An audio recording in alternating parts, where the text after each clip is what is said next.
Sometimes we think about the cost of things a little too much. And as a consequence, we miss out on opportunities that are right in front of our face.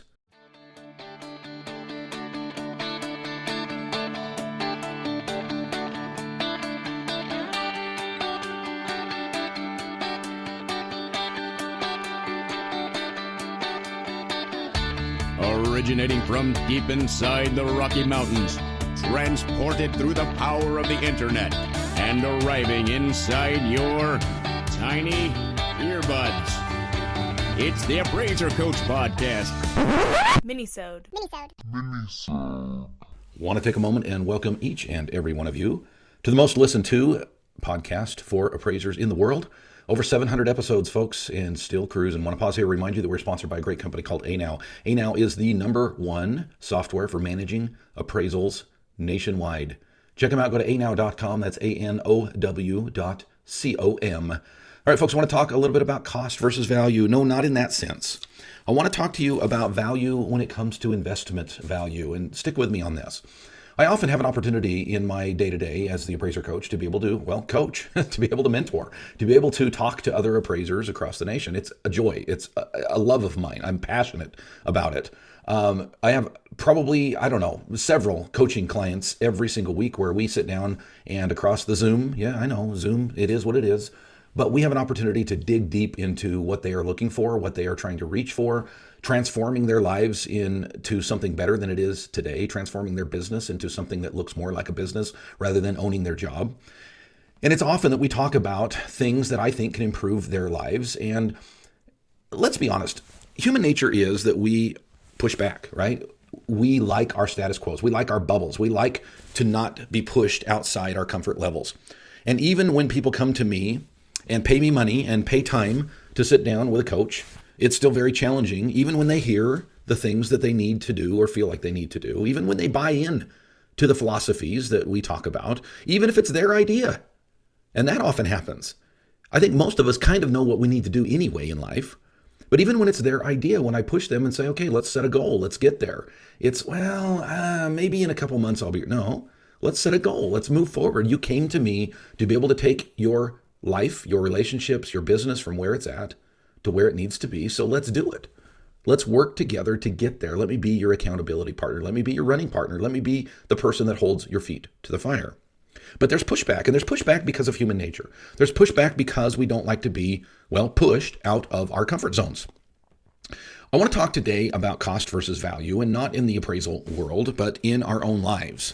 The cost of something versus the value that it might bring to you in the end. Let me set this up by steering toward human resources for just a little bit. It is very common that through my coaching and mentoring, it is very clear to both myself and those who are on the other side of the table, as it were, virtual table, that hiring is the next step. And often I will make it easy on them, at least from the pocketbook standpoint. And I say, let's talk about a virtual assistant. Let's talk about a VA, say in the Philippines or Colombia or India or a number of different countries that I've hired from. And what does that look like to you? What could we have that individual do? What are some things that you can off-shoulder to an individual? And immediately it goes to cost. It goes to, but that's going to cost me X amount of dollars per month. Well, let's talk through that for just a minute, right? You're talking about cost, but let's talk about cost versus value. What is a cost? And I'm not talking about the difference between price, cost, value when it comes to an appraisal standpoint. I'm talking about cost as it comes to the point of investment cost, right? What is it that you are willing to put in? That cost can come in a measurement of time. That cost can come in a measurement of dollars and cents. That cost can come in the sense of emotional toll or stress that might be induced by a change in your life. These are all things that we have to consider when we consider the cost of things. But in the end, folks, is it a cost if the value received is greater than what is put in? I call that an investment. I've told you the story before, and I'll tell you briefly that when I first looked at getting my first laser, back then there was really only one, maybe two models, but only one that I knew of, and it was $650. I still remember the price. This was years and years ago. I mean, we're talking 15, maybe even 20 years ago, $650. That, for me, was a lot of money, not just because it was 20 years ago and inflation and all of that, but folks, I was in a very different position in my life 20 years ago. $650 meant I was really going to have to tighten the purse strings for the next couple of months in order to afford the cost of that investment. Now, folks, I finally did it when I sat down and started doing the numbers, because I figured that a laser, I knew enough about the technology to know that it would save me some time on each inspection. It was a period of time that I was very, very busy. It was pre-2008. And I'm telling you, folks, when I sat down and started doing the numbers, it became very clear to me that I could probably squeeze in 1, maybe 2 additional appraisals a month just from the time saved at the inspection. So I made the investment. I bought the laser. I don't have the numbers in front of me, but I recall, because I said this in front of groups of people for many years, I told this story. Maybe you've been in one of those audiences. I think it took me 2.5 months to reach the point that that laser had paid for itself in the excess amount of work that I was able to bring in because of the time that I saved. Now, folks, if I had not done that, would it have changed my world, my life? No. But the idea of coming in and saving time and saving money, because I was, of course, self-employed, was transformational. The cost, $650, was minimal compared to what it gave me. And by the way, after 2.5 months, it was just butter on top of that, right? I was still saving money and not having to buy a new laser every 2.5 months. Well, I want to talk more about this cost versus value thing and what it has to do with you and your life moving forward this year.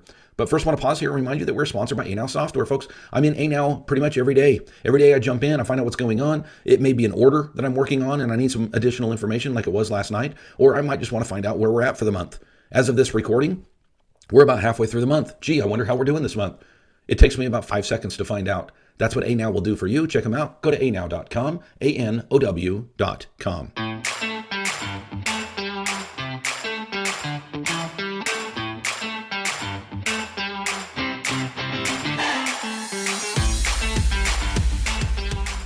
All right, folks, welcome back to the program. We're talking today about cost versus value.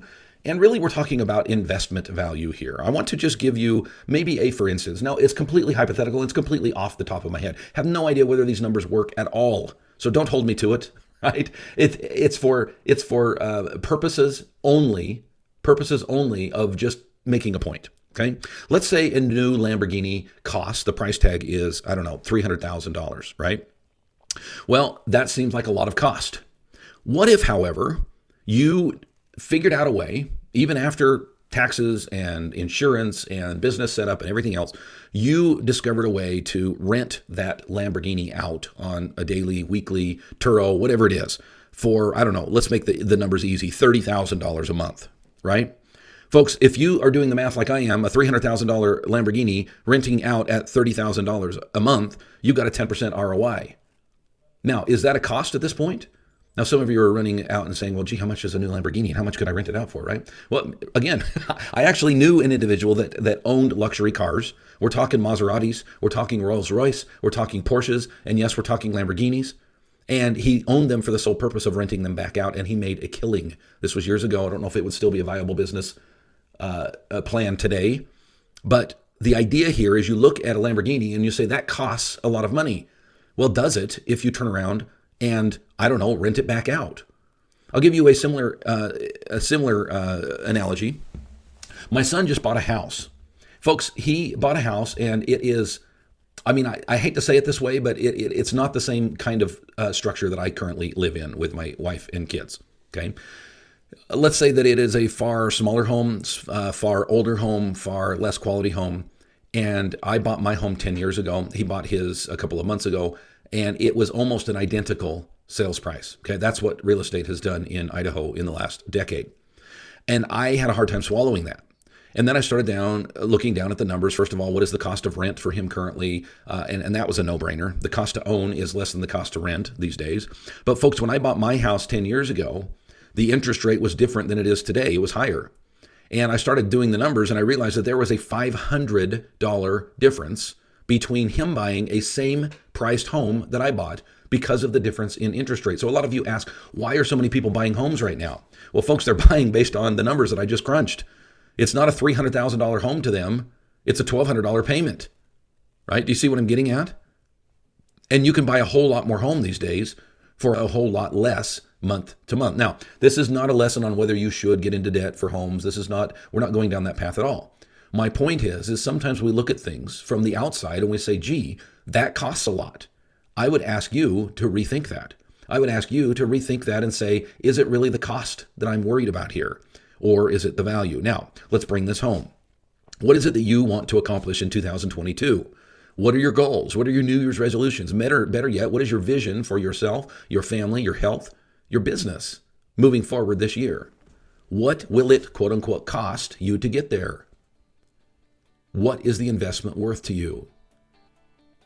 Folks, I want that to sink in for just a little bit. Sometimes we think about the cost of things a little too much. And as a consequence, we miss out on opportunities that are right in front of our face. Speaking of opportunities that are in front of your face, how about we do a face-to-face very soon? I love, as I mentioned earlier, I'm passionate about one-on-one coaching. Folks, if you have been sitting on that business forever, making it paycheck to paycheck, working far too many hours, and you want a different life for you and your loved ones, please reach out to me. TheAppraiserCoach.com is my website. Click on the coaching tab, sign up. I would love to meet with you soon. You've been listening to the Appraiser Coach podcast with Dustin Harris. If you like what you hear, please give us a 5-star rating and post a short review on iTunes. For more in-depth insider information on how you can make more money as a real estate appraiser, visit theappraisercoach.com and sign up for the All-Star team today. Thanks for joining us. And now, get out there and create some value.